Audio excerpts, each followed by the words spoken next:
If it pleases the court, my name is Kate Russell, and I appear on behalf of Mr. Harris in relation to this offence.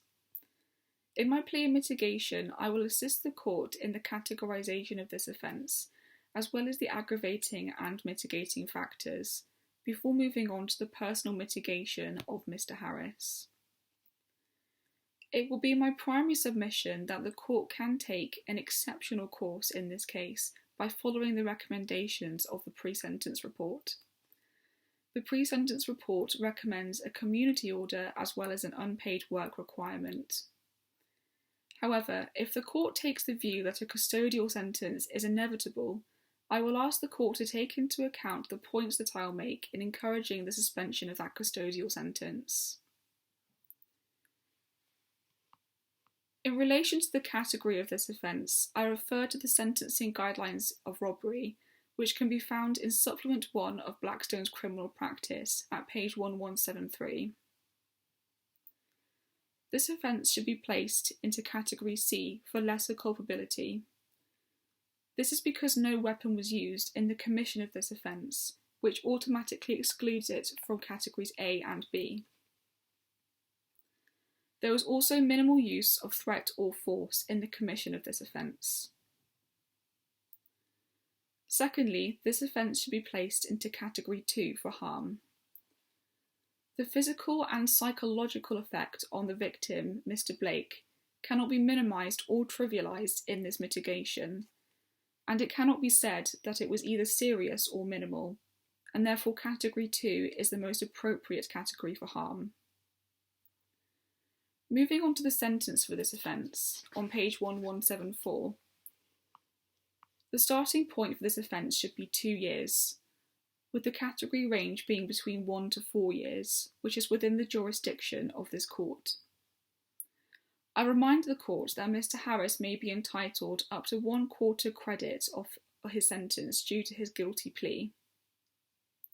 This is because he pleaded guilty after the PTPH, but before the trial date. I will now move on to the aggravating factors and the antecedents that the prosecution has brought to the attention of the court. I submit that Mr. Harris's previous convictions are not recent, nor are they relevant enough to be considered statutory aggravating factors aside from his burglary convictions. However, there are other aggravating factors associated with this offence.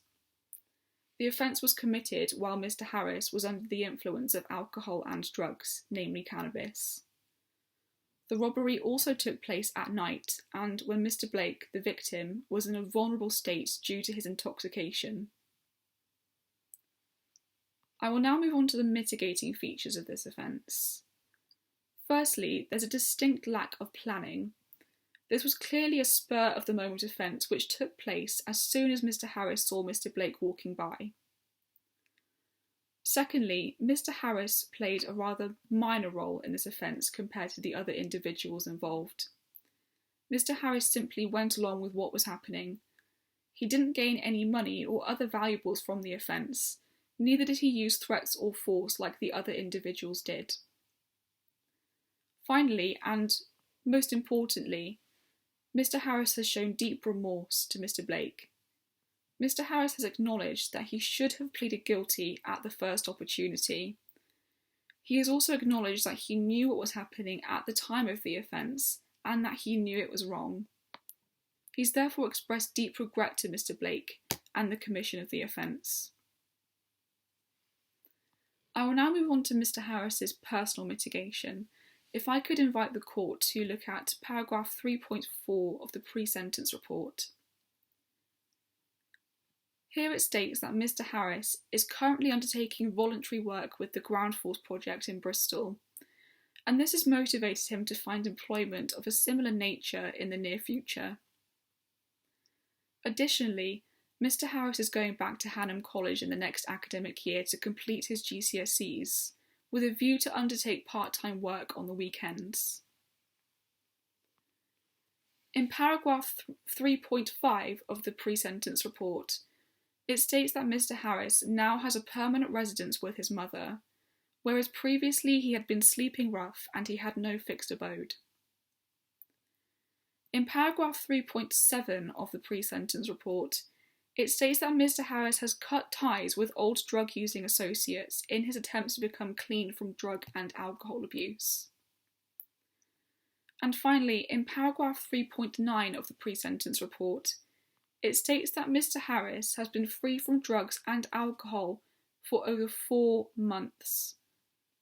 This is the longest time he's been clean in years. As this offence was committed 5 months ago, it's clear that the commission of this offence has been a wake-up call for Mr. Harris to make him realise that he must turn his life around. I remind the court that I'm asking the court to make an exception to the sentencing guidelines in following the recommendations of the pre-sentence report, and to not impose an immediate custodial sentence. However, if the court does not feel that this is appropriate, I ask the custodial sentence be suspended instead. The effect of an immediate custodial sentence on Mr. Harris is this. This would destroy Mr. Harris's newfound stability. It would put him back to square one, and therefore increase the likelihood of re-offending and therefore re-conviction in the future. However, if the court chooses to impose a suspended sentence instead, this will have the benefit of hanging over Mr. Harris's head like the sword of Damocles. Mr. Harris knows that any further offence could trigger the suspended sentence. Therefore, he knows that he must be on his best behaviour moving forwards, so as not to compromise his place at Hanham College next year, and also not to compromise his progress with recovering from drug and alcohol abuse. Unless I can assist the court any further, that is the conclusion of my submissions.